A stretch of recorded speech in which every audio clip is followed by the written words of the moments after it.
Hello बेटा, welcome back to the online class of SS. हम अपना चैप्टर 23 का रिवीजन कर रहे थे। लॉन्ग आंसर टाइप क्वेश्चन और हमारी एक्सरसाइज बची है, उसको आज हम रिवाइज करेंगे और फिर हमारी सिविक्स जो है वो कंप्लीट हो जाएगी।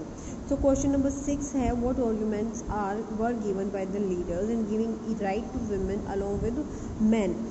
पुरुषों के साथ औरतों को मताधिकार या वोट डालने का अधिकार देने के लिए जो लीडर्स थे, जो हमारे नेता थे या फिर जो हमें लीड कर रहे थे, नेतृत्व कर रहे थे, उन्होंने क्या तर्क दिए।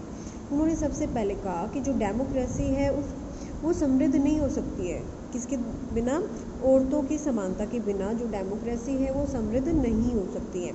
दे will able to keep part in the formation of government. और उन्होंने ये भी कहा कि अगर उनको राइट टू वोट मिलेगा औरतों को तो क्या होगा, सरकार बनाने की जो प्रोसेस है उसमें वो क्या कर सकेंगी, भाग ले पाएंगी। It will allow them liberty, ये उनको स्वतंत्रता, आज़ादी, समानता उपलब्ध कराएगा। ठीक है। फिर it will stop the atrocities of main on women. ये क्या, राइट टू वोट डालने का जो अधिकार है औरतों को, ये पुरुषों की मनमानी रोक देगा औरतों पे, कि जो पुरुष अपनी मर्जी का काम करते थे, औरतों पे की बातें नहीं सुनते थे, औरतों को फोर्स करते थे, मतलब इस तरह की जो चीज़ें हैं वो उनको रोक पाएंगे। ठीक है। Explain the different types of gender inequality. अलग अलग तरह की जो लिंग असमानताएं हैं वो हमें बतानी है। देखिए, नंबर 1 है मोर्टेलिटी इनइक्वालिटी। मोर्टेलिटी मतलब जब मृत्यु दर असमान हो, जब लड़कियों की मृत्यु दर लड़कों की मृत्यु दर से ज़्यादा हो या फिर औरतों की मृत्यु दर पुरुषों की मृत्यु दर से ज़्यादा हो तो उसको मोर्टेलिटी या फिर मृत्यु दर असमानता कहेंगे।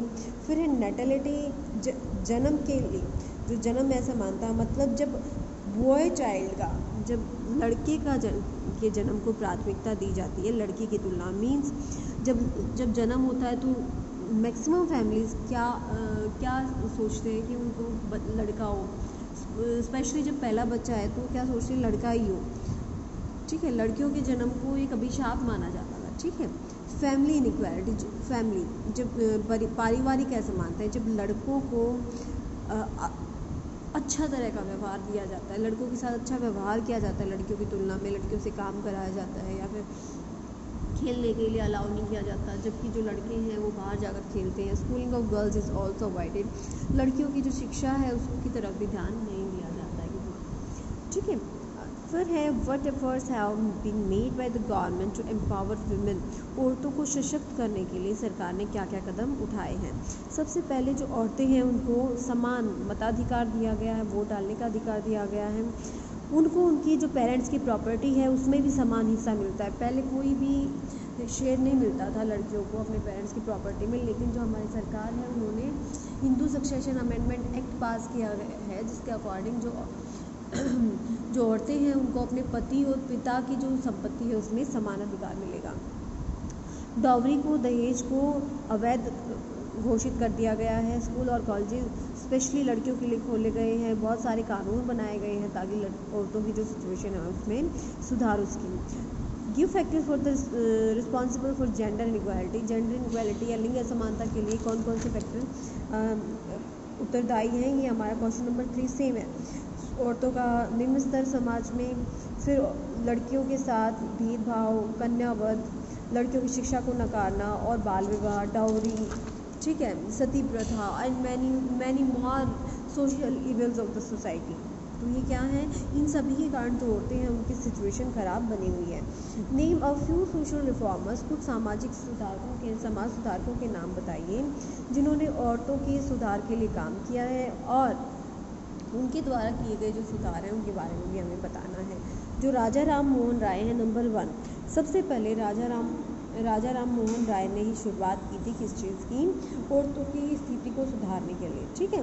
उन्होंने क्या किया था, उन्होंने औरतों की शिक्षा और विधवा पुनर्विवाह, मतलब विधवा के दोबारा शादी करने पर जोर दिया। ईश्वर चंद्र विद्यासागर ने लड़कियों की शिक्षा के लिए बहुत सारे स्कूल खोले। स्वामी दयानंद सरस्वती ने आर्य समाज की स्थापना की और उन्होंने लड़के और लड़की की असमानता पर जोर दिया। स्ट्रेस मतलब जोर दिया।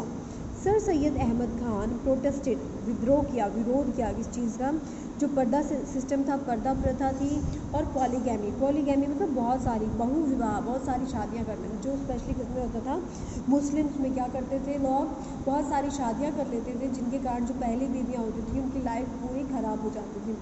और इन्होंने क्या किया, सर सैयद अहमद खान ने विरोध किया इस बात का। ठीक है बेटा, अब हमारे MCQs जो हमारी एक्सरसाइज है वो शुरू करते हैं। हु फाउंडेड ब्रह्मो समाज, ब्रह्म समाज की स्थापना किसने की थी, राजा राम मोहन राय ने 1828 में। ठीक है, हु डिमांडेड बैन ऑन पर्दा सिस्टम, अभी हमने क्वेश्चन आंसर में लर्न किया तो इसका आंसर होगा sir Syed Ahmed Khan. House work क्या है, इनविजिबल अनपेड वर्क, दिखाई नहीं देता है किसी को, औरतें सारा दिन घर में काम करती हैं, वो किसी को दिखाई भी नहीं देता है, और अनपेड उसके लिए औरतों को कुछ मिलता भी नहीं है। टाइम कंज्यूमिंग, टाइम भी लगता है उसमें, फिजिकली डिमांडिंग, उसमें जो शारीरिक बल है उसकी ज़रूरत होती है, मतलब तीनों ही इसके राइट ऑप्शंस हैं। क्रैश वर्ड सेटअप बाय, किसके द्वारा क्रैशेस की स्थापना होनी चाहिए, गवर्नमेंट और जो फैक्ट्री ऑनर्स हैं। क्यों, क्योंकि उनमें जो क्रैश क्या होते हैं, जहाँ पर काम करने वाली औरतें हैं उनके बच्चों को संभाला जाता है, छोटे बच्चों को संभाला जाता है। ठीक है, वो इनक्रेज विडो रीमैरिज, जो विधवा पुनर्विवाह है उसको किसने प्रोत्साहित किया, ये है राजा राम मोहन राय। ठीक है, इंटरनेशनल विमेन डे, अंतर्राष्ट्रीय महिला दिवस कब मनाया जाता है, 8 मार्च। वो do mean by census, census क्या होती है, जनगणना होती है। ठीक है, सारी जनसंख्या को काउंट करना हर 10 साल में, और इम्पॉर्टेंट इन्फॉर्मेशन, जो महत्वपूर्ण जानकारियां हैं वो इकट्ठा करना किनके बारे में, जो लोग देश में रह रहे होते हैं। Tick the correct statement. 2006 में कानून पास किया गया था जो औरतों को, जिसमें और जो औरतें घर पे फिज़िकली और मेंटली प्रताड़ित होती हैं, या फिर फिज़िकली और मेंटली उनके साथ हिंसा की जाती है, उसको क्या कहा जाता था, घरेलू हिंसा कहा गया 2006 में इसको। तो ये भी ट्रू है। Important part of women's movement work is to raise public awareness. जो औरतों का जो महिला आंदोलन शुरू हुआ उसका मुख्य एक कार्य क्या था कि औरतों को उनके जो अधिकार हैं उनके बारे में जागरूक करना। ये भी ठीक है, जो महिला आंदोलन था उसने क्या अपनी आवाज़ उठाई, और किसके खिलाफ, औरतों के खिलाफ जो हिंसा होती थी उसके खिलाफ अपनी आवाज़ उठाई। चाइल्ड मैरिज रिस्ट्रेन एक्ट, बाल विवाह पर प्रतिबंध लगाने का जो अधिनियम है 1978 में पास किया गया। आर्य समाज की स्थापना स्वामी दयानंद सरस्वती ने की।